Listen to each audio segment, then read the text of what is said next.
നമുക്ക് എല്ലാ പരിപാടിയും കാണും. ഞാനൊന്നും മനസ്സിൽ പോലും വിചാരിച്ചില്ല നമ്മളെല്ലാവരെയും ഒന്നും. അപ്പോൾ രാജേഷിന്റെ കാര്യം ചോദിച്ചു, നിന്റെ കൂടെ ഒരു ഹൈറ്റുള്ള ഒരുത്തനില്ലേ ചോദിച്ചു, അവന്റെ കാര്യം ചോദിച്ചു. പിന്നെ എനിക്ക് ചാർലി ചാപ്ലിൻ്റെ ഒരു ഫേസ് കണ്ടിട്ടുണ്ടോ? പിന്നെ വേറൊരാളുണ്ട്, ഇത് തെലുങ്ക് സിനിമയിലൊരു ഒരാളുണ്ട്, അയാളൊരു ഫേസ് കണ്ടിട്ടുണ്ട് എനിക്ക്. നീ ഒന്ന് സെർച്ച് ചെയ്ത് നോക്കുന്നത് യൂട്യൂബിൽ ഏത് കാലഘട്ടത്തിൽ എന്നറിയാം. കുഞ്ഞുങ്ങളില്ല ഇടതരം യൂട്യൂബ് അറിയില്ല, നമുക്ക് മൊബൈൽ വരെ ഇല്ലാതാക്കില്ല. ഞാൻ എന്നിട്ട് അതിന്റെ 2ാമത്തെ ഷെഡ്യൂളിൽ ഞാൻ പോയി നോക്കിയായിരുന്നു അത്. അന്ന് ഓർത്തു അല്ലേ? എന്തെന്ന് നിന്നോടൊക്കെ എന്നൊരു പറഞ്ഞിട്ട് കാര്യമുണ്ട്.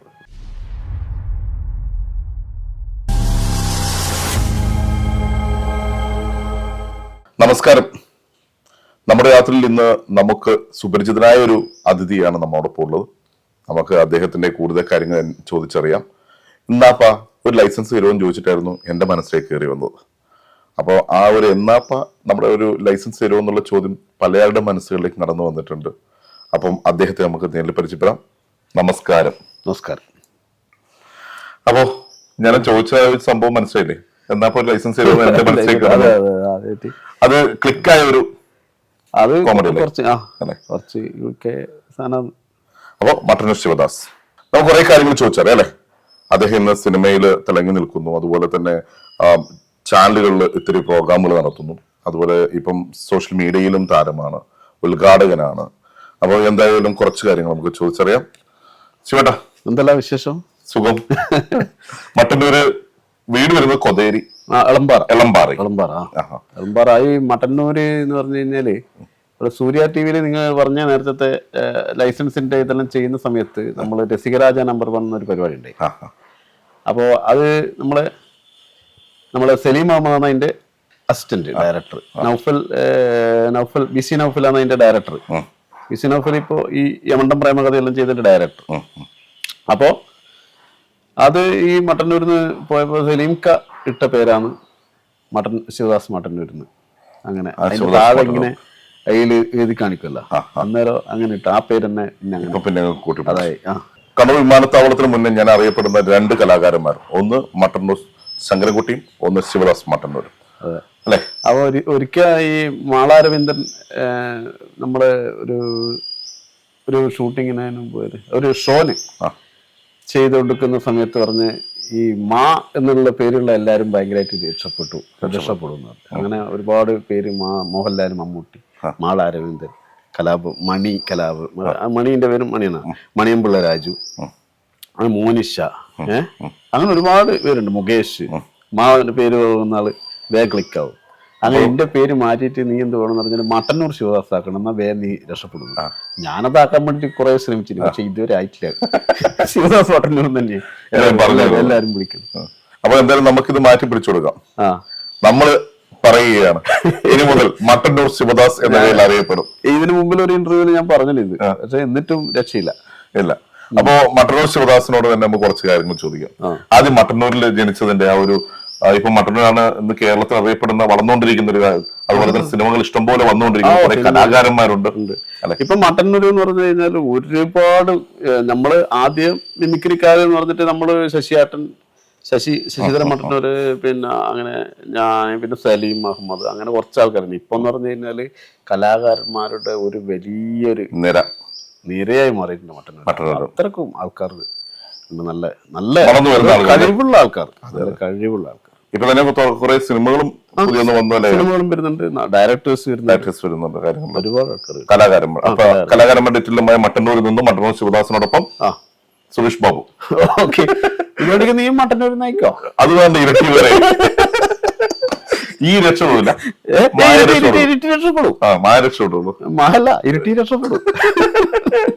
അവിടെ ശിവേട്ടാ ഇരട്ടിയിലുണ്ടല്ലോ ഇഷ്ടംപോലെ കലാകാരന്മാരുണ്ട്, ഇഷ്ടംപോലെ. അപ്പൊ ഞാൻ ചോദിച്ചു വന്നത്, എത്ര വയസ്സ് മുതലാണ് കല ലോകത്തേക്ക് കടന്നു വന്നത്? ഞാൻ ആദ്യമായിട്ട് പിന്നെ മിമിക്രി രംഗത്തേക്ക് വരുന്ന മട്ടന്നൂർ എടയന്നൂർ ഹൈസ്കൂൾ പഠിക്കുന്ന സമയത്ത്. അവിടെ നമുക്ക് ഒരു ദേവമാഷ് ഉണ്ടായിരുന്നു, ഒരു ഡ്രോയിങ് മാഷ്. ദേവമാഷാണ് ആദ്യമായിട്ട് എന്നെ മിമിക്രിന്റെ കുറച്ച് ബാലപാഠങ്ങളും പഠിപ്പിച്ചെന്ന്. അങ്ങനെ ഫസ്റ്റില് മിമിക്രിക്ക് കയറി, അവിടുന്ന് സമ്മാനം കിട്ടി. അങ്ങനെ മിമിക്രിന്റെ തുടക്കമായിരുന്നു. പിന്നെ ആദ്യമായിട്ട് സമ്മാനം കിട്ടിയത്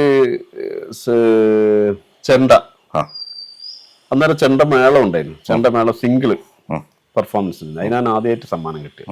അത് കഴിഞ്ഞ് അത് ജില്ല സംസ്ഥാനം വരെ പോയിരുന്നു ആ സമയത്ത്. പിന്നെ എന്തൊക്കെയുണ്ട്? ചെണ്ടയുണ്ട്, മിമിക്രി ഉണ്ട്, പിന്നെ തെയ്യം കലാകാരനാണ്.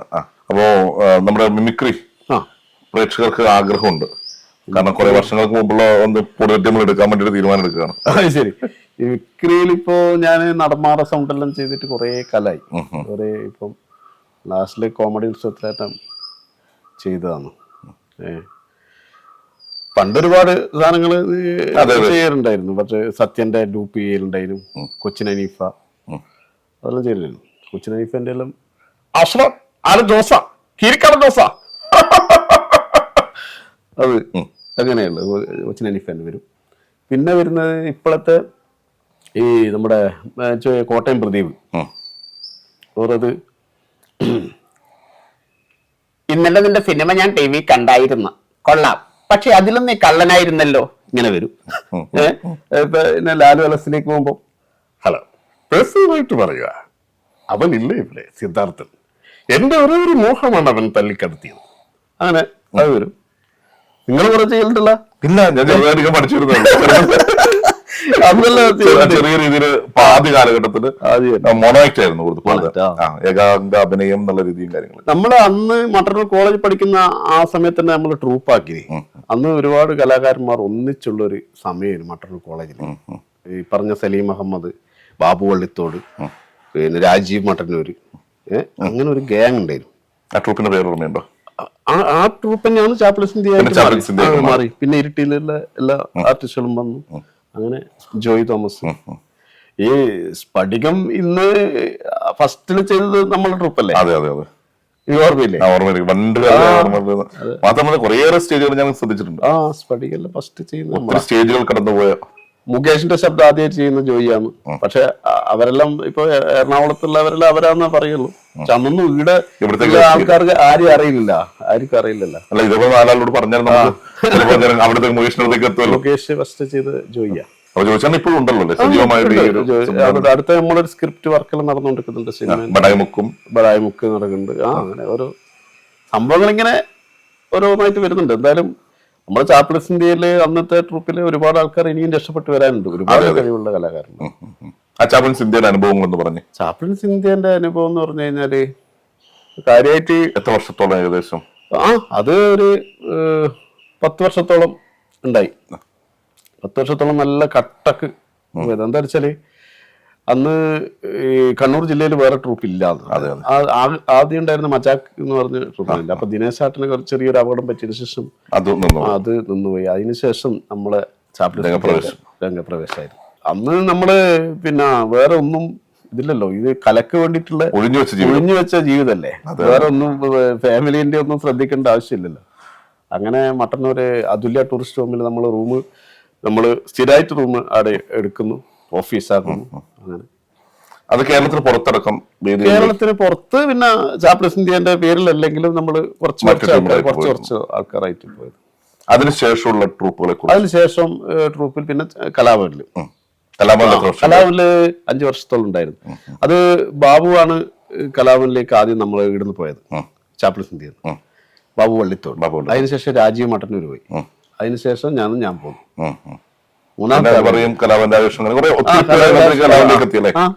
കലാപരാവേശം ആദ്യം ഉണ്ട്.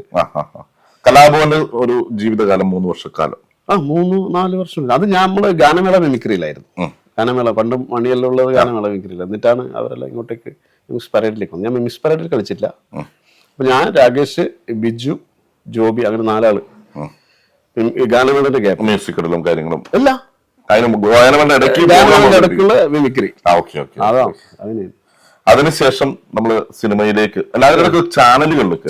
പിന്നെ ഞാൻ ചാനലിലേക്ക് വരുന്നു. ഏതൊക്കെ ചാനലിരുന്നത്? എല്ലാ ചാനലും ചെയ്ത്. ഇപ്പൊ എന്ന് പറഞ്ഞാല് ചാനലില് ചെയ്യാത്ത ചാനലില് ഒന്നും ഇല്ല തന്നെ പറഞ്ഞു. നമ്മൾ എല്ലാ ചാനലും ഉണ്ടായിരുന്നു. രാജ സൂര്യ ടിവിയില്, കോമഡി സ്റ്റാർ ഏഷ്യാനെറ്റ്, മഴവിൽ മനോരമയില് കോമഡി ഫെസ്റ്റിവൽ സീസൺ 2, പിന്നെ സി കേരളത്തില് തമാശ ബസാർ, അങ്ങനെ ഒരുപാട്. അമൃതയില് ഇപ്പൊ ചെയ്യുന്ന പരിപാടി എല്ലാം ഉണ്ട്. ഇപ്പം ദൂരദർശനിലുണ്ട്. ഇപ്പം കൂടുതല് പിന്നെ ആൾക്കാർ ചോദിക്കുന്നത് ഇപ്പൊ കാണില്ലോ എന്ന് പറയുന്നുണ്ട്. അതെന്ന് പറഞ്ഞാല് ഞാൻ എങ്ങനെ സ്ഥിരമായിട്ട് ഇപ്പം ചാനലിലേക്ക് പോകാൻ കുറച്ച് സിനിമേന്റെ ഭാഗമായിട്ട് മാറിയോണ്ട് അങ്ങനെ കുറെ സിനിമ നമ്മളായിട്ട് ഒന്ന് ക്രിയേറ്റ് ചെയ്യേണ്ട പരിപാടികളിൽ ഇങ്ങനെ നടക്കും. ഒട്ടനവധി സിനിമകളുടെ ഭാഗമാകാൻ സാധിച്ചിട്ടുണ്ട്. സിനിമ ഏകദേശം എന്ന് പറഞ്ഞു കഴിഞ്ഞാല് ഏകദേശം ഒരു 40 മേലെ സിനിമ 40 സിനിമകളോ അതിലും മേലെ ചെയ്തിട്ടുണ്ട്. പക്ഷെ എല്ലാം എന്ന് പറഞ്ഞു കഴിഞ്ഞാൽ നമ്മള് ഒരു ക്ലിക്കാല് ആകെ സിദ്ദിഖ് സാറ് ഫുക്രി എന്ന സിനിമയിലാണ് കുറച്ച് നല്ലോണം കിട്ടിയ വേഷങ്ങൾ. ഇനി വരാനുള്ള ഒരു പടങ്ങളിൽ പ്രതീക്ഷയുണ്ട്. ഇനിയിപ്പോ അതേപോലെ തന്നെ സിദ്ദിഖ് സാർ മരിക്കുന്നതിന് മുമ്പേ പ്രൊഡക്ഷൻ കമ്പനി ചെയ്ത പൊറോട്ട് നാടകം എന്ന സിനിമയാണ് ഇനി അടുത്ത് വരാനുള്ളത്. നമ്മൾ ട്രേഡ് മാർക്കായിട്ട് ഈ മുടിയെ എന്തെങ്കിലും ശ്രദ്ധിക്കുന്നുണ്ടോ? മുടി ശ്രദ്ധിക്കണമെന്നില്ല. ഇത് പിന്നെ ഇത് കൊറേ ലാഭമാണ്. മുടി മുറിക്കണ്ടെന്ന് പറഞ്ഞാല് മുടി മുറിക്കണ്ട, ചീവണ്ട. പക്ഷികളായിട്ട് ഇല്ല, അങ്ങനത്തെ പരിപാടിയൊന്നുമില്ല. തലയനക്കുന്നുണ്ട്, അങ്ങനത്തെ പ്രശ്നങ്ങളൊന്നുമില്ല. ഇത് ഒരു ട്രേഡ് മാർക്കായി പോയി. ട്രേഡ് മാർക്ക് ആയതുകൊണ്ട് ഇത് മുറിച്ചു കഴിഞ്ഞാൽ ചില ആൾക്കാർക്ക് മനസ്സിലായി. ഇത് 2 വർഷമുണ്ട്. ഞാൻ ഡിയർ ബാപ്പി എന്ന് പറഞ്ഞ ഒരു പടത്തിന് വേണ്ടിയിട്ട് അന്ന് കംപ്ലീറ്റ് മുറിച്ച് വേറെ സ്റ്റൈലാക്കി. അതിനുശേഷം കുറെ ആരാധകർ എന്ന് പറഞ്ഞാൽ, ആരാധകരല്ല, നമ്മളെ സുഹൃത്തുക്കൾ തന്നെ, നിങ്ങള് അത് ശരിയായില്ല, മുടി മുറിക്കാൻ പാടുണ്ട് നിങ്ങൾ പറഞ്ഞു. വേറെ കുറച്ച് ടീം ഉഗ്രനായി, ഇപ്പൊ നിങ്ങളൊരു വൃത്തിയായ 2 ആളുണ്ട്. അപ്പൊ അന്ന് അതിനുശേഷം വൃത്തി ആവണ്ടെന്നുള്ള രീതിയിലാണ് ഈ രൂപത്തിൽ പോയത്.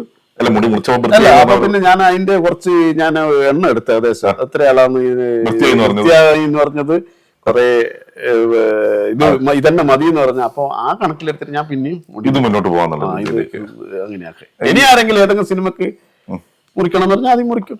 അത് പിന്നെ നമ്മൾ ആ ഒരു പിന്നെ അനുഭവം ഉണ്ടല്ലോ അല്ലെ? അതെ, അനുഭവത്തിൽ മുന്നേ പിന്നെ കുറെ ആൾക്കാർ പറഞ്ഞ് ഈ പല്ല് മാറ്റണം. ഇപ്പൊ ഈ അത് ഏറ്റവും കൂടുതൽ പറഞ്ഞ ദന്ത ഡോക്ടർമാർ. അവർക്ക് കച്ചവടം അവര് ഇപ്പൊ ചില അഭിനയിക്കാൻ വരുന്ന ദന്ത ഡോക്ടർമാരുണ്ട്. അതില് 3-4 ആളോടും ഞാൻ ഈ ദന്ത ഡോക്ടർമാരൊപ്പം അഭിനയിച്ചു. അപ്പൊ ഇതില് 4 ആളും എന്നോട് പറഞ്ഞു, ഇങ്ങക്ക് ആ പല്ല് മാറ്റണം. അപ്പൊ അത് ഭയങ്കര വൃത്തികേടാണ് സംഭവം. ഇത് ഭയങ്കര ശരിക്കും വൃത്തികേടാന്ന് എനിക്കറിയാം. പക്ഷെ ഇത് ഏതെങ്കിലും ഒരു അവസരം വന്നിട്ട് ഒരു ഡയറക്ടർ പറയണം ഇതിന്റെ ആ പല്ലൊന്ന് മാറ്റിക്കളാന്ന് പറഞ്ഞു കഴിഞ്ഞാൽ ആ സമയത്ത് നമുക്ക് മാറ്റാം. മാറും. അത് മാറ്റാം. അതൊന്ന് മാറ്റിക്കളപ്പോ അതൊരു വൃത്തികേട് നമുക്ക് മാറ്റാൻ പറ്റുമോ? ശിവാസ മാറ്റാൻ പറ്റുമോ? റെഡി. പക്ഷെ അതും ഒരു ട്രേഡ് മാർക്കായിട്ട് വരുന്നുണ്ടോ? അത് ഒരു ട്രേഡ് മാർക്കാണ്. എന്ത് ചെയ്താലും ട്രേഡ് മാർക്ക്. അതെ, എന്നെ പോലത്തെ ഒരുപാട് ആൾക്കാരുണ്ട്.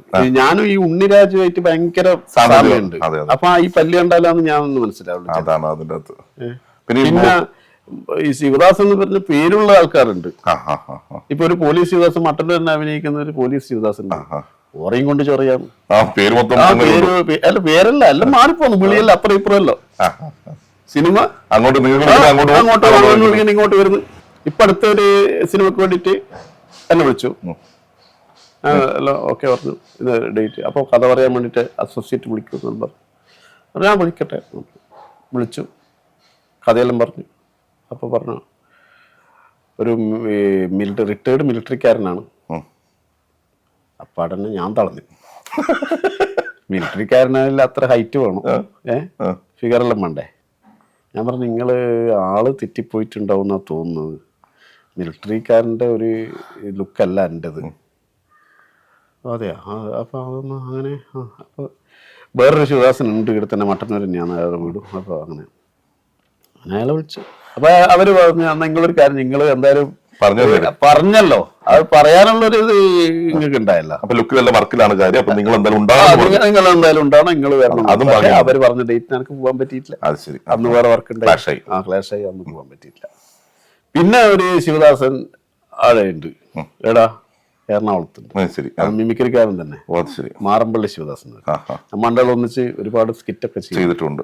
പൈസ മാറിപ്പോക്ക അന്ന് മെയിൻ പരിപാടി. ഓന് വരേണ്ട പൈസ എനിക്ക് വരും, എനിക്ക് വരേണ്ട പൈസ ഓന് പോവും. നല്ല പേര്. സത്യം പറഞ്ഞില്ല. കൂടുതൽ വർക്ക് ചെയ്യുന്നത് അല്ല, ഓനപ്പാട് വിളിക്കൂലേ, പൈസ അങ്ങ് വന്നിട്ടുണ്ടേ, എന്റെ പൈസ അത് ഇങ്ങോട്ട് അയക്കണേ, പിന്നെ പിന്നെ അങ്ങോട്ട് അയച്ചു കൊടുക്കണം. അങ്ങനെ സംഭവിക്കുന്നു. എന്തായാലും പ്രതിസന്ധി ഉണ്ട്. ബ്ലോക്ക് കിടക്കുന്നുണ്ട്. ആ ബ്ലോക്കിൽ ഒന്ന് മാറ്റി മുന്നോട്ട് പോകാൻ പറ്റും അല്ലേ? അപ്പൊ ഇതിനകത്ത് നമ്മൾ ബോഡിയൊക്കെ ശ്രദ്ധിക്കുന്നുണ്ട്. ഭക്ഷണ ക്രമീകരണം ഇല്ല, അങ്ങനെ ബോഡി ഒന്നും ശ്രദ്ധിക്കാൻ തുടങ്ങിയിട്ടില്ല. അങ്ങനെ ഇതല്ല, കുറച്ച് അത്യാവശ്യമായിട്ട് നടക്കും, അങ്ങനത്തെ പരിപാടികൾ മാത്രമേ ഉള്ളൂ. വേറെ ഈ പിന്നെ നമ്മുടെ കോമഡിക്ക് മാത്രം പ്രാധാന്യം കൊടുക്കുന്നതായിട്ട് തോന്നിക്കുന്നുണ്ടോ ഈ സിനിമകളിലൊക്കെ വിളിക്കുന്ന സമയത്തും? കോമഡിക്ക് മാത്രം പ്രാധാന്യത്തിലല്ല, ഇപ്പൊ എല്ലാത്തിനും വിളിക്കുന്നുണ്ട്. നല്ല സിനിമ അനുഭവങ്ങളെ കുറിച്ച് നമ്മളിപ്പം കുറെ 40ഓളം സിനിമകൾ ഉണ്ടെന്ന് പറഞ്ഞു. അപ്പം ആദ്യമായിട്ട് സിനിമയിൽ ഏത് സിനിമയിലായിരുന്നു? ആദ്യമായിട്ട് അഭിനയിച്ച സിനിമ ആദാമിന്റെ മകൻ അബു. അതിന് മുമ്പിലൊരു പടം ഇറങ്ങി, അത് പിന്നെ ഇത് പുറത്തിറങ്ങിയിട്ടില്ല. ആദ്യ വർഷം അങ്ങനെ എല്ലാവരോടും ഞാൻ ചോദിക്കുമ്പോൾ ആദ്യത്തെ സിനിമ പുറത്തിറങ്ങാറില്ല എന്നുള്ളത്. അത് ഇറങ്ങിയിട്ടില്ല. അതാ കോമഡി സ്റ്റാറിൽ അതിന്റെ ഭയങ്കര ഒരു ഇത് രസമാണ്. ആദ്യമായിട്ട് ആ സിനിമയിൽ അഭിനയിച്ചെന്ന് പറഞ്ഞാല് പല്ല് വെച്ചിട്ടില്ല, കുളിച്ചിട്ടില്ല, ബാത്റൂമിൽ പോയിട്ടില്ല, ഒന്നും ചെയ്തില്ല. തിരുവനന്തപുരത്തേന് ജഗദീഷ് ചേട്ടൻ മേക്കപ്പ് ചെയ്തിട്ട് കാത്തു നിൽക്കുന്നു എനിക്ക് വേണ്ടിയിട്ട്. അമ്മാതിരി ഒരു അനുഭവമാണ് അത്. ഞാനിങ്ങനെ പ്രോഗ്രാം കഴിഞ്ഞിട്ട് പോകുന്ന ആടെ സെറ്റിലെല്ലാം റെഡി ആയിട്ട് 6:30 മുതൽ അവർ വെയിറ്റ് ആയി. ഞാൻ 9 മണിക്ക്. പിന്നെ ഓടി പിടിച്ചു അപ്പടന്ന് കേരളവും പിന്നെ ഒന്നുമില്ല, വലിയ രചിച്ചിട്ടില്ല. അതിന് സിനിമ പോയത് അങ്ങനെയാ. അപ്പൊ പിന്നെ ഇറങ്ങിയ പിന്നെ ആദാമിന്റെ മകൻ അബു. ആ പടത്തില് അവര് പിന്നെ ആദ്യമേ വിളിച്ച് വലിയ ഭരണം തോന്നുന്നു. അല്ല, അങ്ങനെയല്ല, അത് ഇവരെ അറിയില്ലല്ലോ. അപ്പൊ സലീഖാന്റെ പടല്ലേ. അപ്പൊ പോയി പിന്നെ എന്റെ സീൻ എന്ന് പറഞ്ഞാൽ ഒരു ഫോട്ടോഗ്രാഫർ ആയിട്ടുണ്ട്. ഫോട്ടോഗ്രാഫർ അല്ല, ജാഫറൊക്കെ ഫോട്ടോഗ്രാഫർ, ഞാൻ ആടെ ഫോട്ടോ എടുക്കാൻ പോകുന്ന ഒരാൾ.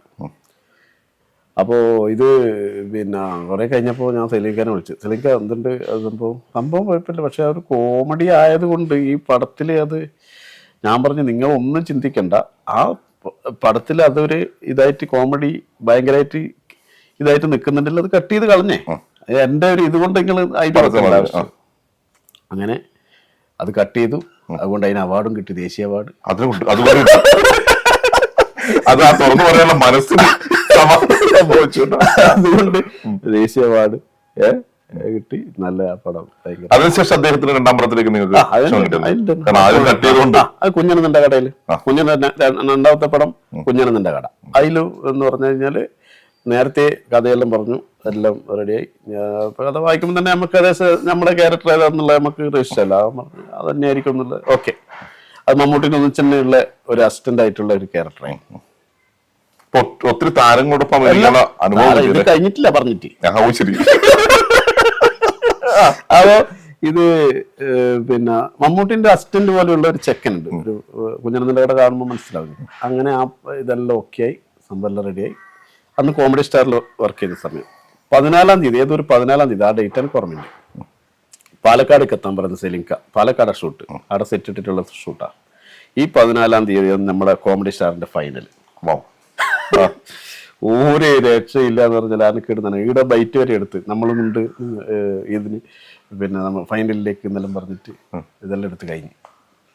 എനിക്ക് പറഞ്ഞ അതങ്ങനെ ശരിയാവും, നിനക്ക് ഇതാണോ വലുത്, സിനിമയാണോ വലുത്, നീ എന്താ പറയുന്നത്, ഇവിടെ വേറെ ആളുണ്ട്, എന്നാലും നീ വേറെ ആളെ ആക്കി തന്നെല്ലാം പറഞ്ഞിട്ട് അവിടെ നിന്ന് ചൂടാവുന്നു. എല്ലാം കൂടി പ്രശ്നമായി. ഞാൻ പറഞ്ഞു ഒരു തരത്തിൽ വരാൻ പറ്റില്ല. അങ്ങനെ ആ സാധനം ആ സീനങ്ങ് പോയി. ഫോട്ടോസ്റ്റാറ്റ് എടുത്തില്ല, അല്ലാതെ ഫോട്ടോസ്റ്റാറ്റ് ഇറക്കി വിട്ടാൽ മതിയായിരുന്നു. നേരെ പോയി ഒരു ഫോട്ടോസ്റ്റാറ്റ് മിഷൻ കയറി. അയ്യോ ടെൻഷൻ പറഞ്ഞാൽ അതൊരു ഫൈനലിലാണെങ്കിൽ അതും മര്യാദക്ക് ചെയ്യാൻ പറ്റിയില്ല. ടെൻഷൻ എല്ലാം കൂടി. ഒരു സിനിമയല്ലേ പോകുന്നത്, അതും ആ സമയത്തല്ലേ. ഇപ്രാവശ്യം ഇപ്പല്ലാണെങ്കിൽ പിന്നെ നമുക്ക് പിന്നെ സാറിലായിരിക്കും. അങ്ങനെ എന്നിട്ടും അതിലൊരു വേഷം തന്നില്ല, പക്ഷെ അതത്ര വലിയ പ്രാധാന്യമുള്ള വേഷമല്ല, ഒരു പോസ്റ്റ്മാൻ ആയിട്ടുള്ള വേഷം. അതില് നമുക്കെല്ലാം പ്രശ്നം എന്ന് പറഞ്ഞാല് വലിയ ഒരു സൈക്കിള്, ഒന്നിന്റെ സൈക്കിളില്ലേ, അതും എടുത്തിട്ട് ചവിട്ടിക്കോന്ന് പറഞ്ഞു. ഇത് കാലും എത്തൂല്ല.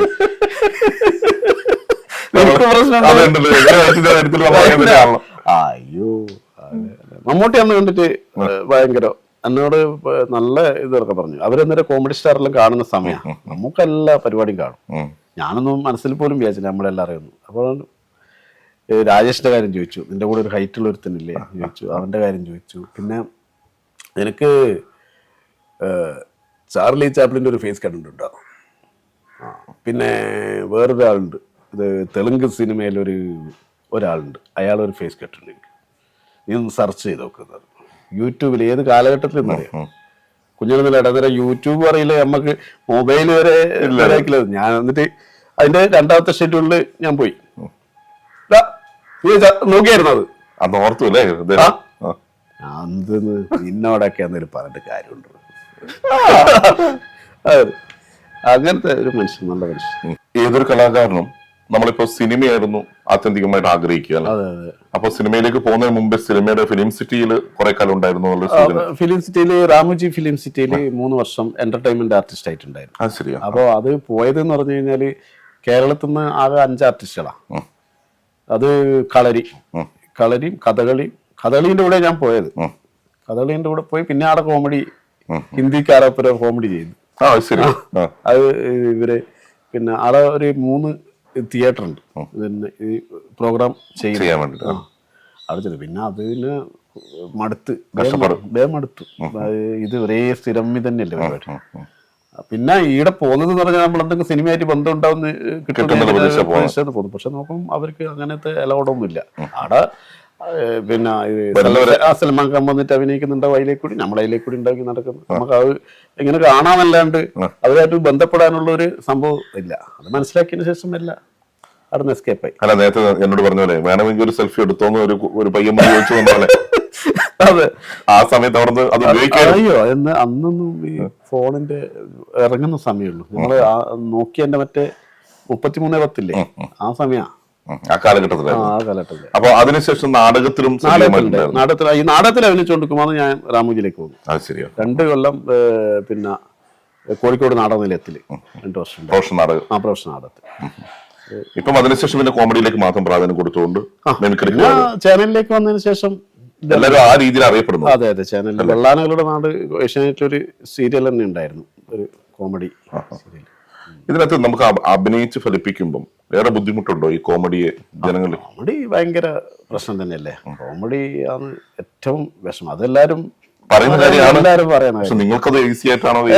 ഈസി ആയിട്ടല്ല, അറിയാണ്ട് വരുന്നത്. അങ്ങനത്തെ ഒരു നാച്ചുറൽ കുറച്ച് ആർട്ടിസ്റ്റുകളുണ്ട്, അങ്ങനെ അറിയാണ്ട് അവർ പറയുന്നത് കോമഡി ആയി പോകുന്നത്. അപ്പൊ നമ്മൾ സ്റ്റേജ് ചെയ്യുമ്പോൾ അറിയാണ്ട് വരുന്ന സാധനങ്ങളാണ് കൂടുതൽ. അത് ഒന്നും തെറ്റാതെ വരുന്നത് വലിയ ഭാഗ്യമായിട്ട് നമ്മൾ പറയുമ്പോ അബദ്ധമായി പോലെ. ഇപ്പൊ സ്റ്റേജ് ഷോ സ്റ്റേജ് ഇല്ല, അത് നിങ്ങളുടെ ടീമായിട്ട് പോകുന്നത്. ഇപ്പോ വിവാദമായ അബദ്ധം ആയിട്ടല്ലേ ഈ സോഷ്യൽ മീഡിയയിൽ ഇപ്പൊ ഓരോ പ്രശ്നങ്ങൾ കാണുന്നില്ലേ. അത് അറിയാണ്ട് അവര് പറഞ്ഞു പോകുന്നതാ. പക്ഷെ അത് പിന്നീട് അതിപ്പോ ഒരു ടീച്ചർ പറഞ്ഞിട്ടില്ലേ, അവര് പറഞ്ഞിട്ട് കാര്യമില്ല. അവര് ഇപ്പോ കർത്തനെ പറ്റി പറഞ്ഞു, കറുത്തതിനെ പറ്റി അങ്ങനെ പറയുന്ന, വെളുത്തതിനെ പറ്റി അങ്ങനെ പറയാം നമുക്ക്. ഇത് എന്തൊരു വെളുപ്പായത്, എന്ത് കൊക്കിന്റെ വെളുപ്പോ, അത് നേരെ തിരിച്ചിട്ട് നമുക്ക് പറയാം. ഓര് പറഞ്ഞ വെളുപ്പും അരോചകത്തായി എത്രയോ ആൾക്കാരുണ്ടാവില്ലേ. വെളുപ്പം ഇഷ്ടമില്ലാത്ത ആൾക്കാരുണ്ട്. കറുപ്പിന് പറഞ്ഞപ്പോ വിഷമം തോന്നിയോ?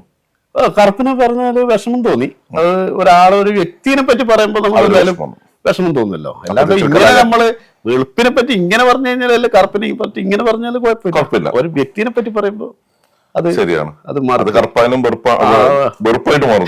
അതെ, കറുപ്പ് അത് വെറുപ്പായിട്ട് മാറിപ്പോയി. പക്ഷെ ഒരു വല്ലാത്തൊരു അവസ്ഥയായിപ്പോയി. സോഷ്യൽ മീഡിയയിൽ ഇത്രയും അവരെ പറയാത്തൊരു വാക്കുകളില്ല ആൾക്കാർ. എല്ലാവരുടെയും വികാര പ്രകടനങ്ങൾ ഭയങ്കര. നമ്മള് ഏത് പ്രോഗ്രാമിനും മുന്നോട്ട് പോകുമ്പോഴും നിങ്ങൾക്ക് ഏറ്റവും സപ്പോർട്ട് വീട്ടിൽ നിന്നായിരിക്കുമല്ലോ. വീട്ടില് എല്ലാരും കലാകാരന്മാരാണ്. അവരെ ഒന്ന് പരിചയപ്പെടുത്താവോ? അവര് അമ്മ നാടക നടിയായിരുന്നു, ഇപ്പൊ അത്യാവശ്യം സിനിമയിലെല്ലാം അഭിനയിച്ചുകൊണ്ടിരിക്കുന്നുണ്ട്. ഇപ്പൊ ലാസ്റ്റില് തല്ലുമാല, സുലേഖ മൻസിൽ, വലിയ പ്രൊജക്ടുകളിലുള്ള ഇപ്പൊ അഭിനയിച്ചുകൊണ്ടിരിക്കുന്നു. ഇപ്പൊ കരിക്ക് എന്ന് പറഞ്ഞ അവരെ ടീമില് ഉണ്ട്. പിന്നെ അച്ഛൻ തെയ്യം കലാകാരനായിരുന്നു. പിന്നെ മകൻ മിമിക്രി ഇപ്പൊ സ്റ്റേറ്റില് കേട്ടിട്ടുണ്ട്. 3 പ്രാവശ്യം സ്റ്റേറ്റിൽ പോയി, ഗ്രേഡ്. അപ്പോ അങ്ങനെ പിന്നെ മറ്റുള്ളവരെ കൂടി പരിചയപ്പെടുത്തി. മകള് പിന്നെ പാട്ടെല്ലാം പാടും. മോന്റെ പേരെന്തായിരുന്നു? മോന്റെ പേര് നാഥ്, കൈലാസ് നാഥ് എന്നാണ് പേര്. പക്ഷെ ഞാൻ രജിസ്റ്റർ ചെയ്തത് PVK നാഥ് എന്നാണ്. പാറക്കണ്ട് വളപ്പിൽ കൈലാസ് നാഥ്, അതിന്റെ ഷോർട്ട് PVK നാഥ്. ഭാവിയിലേക്ക് വളർന്നു വരുമ്പോ ആ പേരിന് പ്രാധാന്യം കിട്ടിട്ട് ഇപ്പം തന്നെ മുൻകൂട്ടി കണ്ടു എന്നുള്ളതാണ്. അതെന്തോ ഇതൊന്നും നമ്മൾ മോളെ പേര് ശിവശ്രീ. ഭാര്യയുടെ പേര് ജിംന. ഇവരുടെ സപ്പോർട്ടാണ്. അവരുടെ സപ്പോർട്ടുണ്ട്. അവർ സപ്പോർട്ട് ചെയ്തില്ല പിന്നെ അവർക്ക് ജീവിക്കാൻ കഴിയില്ലല്ലോ. അങ്ങനെ അങ്ങനെ ജീവിതത്തിനകത്ത് കുറെ സുഹൃത്ത് വലയങ്ങൾ. സുഹൃത്തുക്കളുണ്ട്, നല്ല സുഹൃത്തുക്കളുണ്ട്, മോശ സുഹൃത്തുക്കളുണ്ട്. മോശ സുഹൃത്തുക്കളുണ്ട്. പിന്നെ എല്ലാവരും ഇതുണ്ടാവല്ലോ.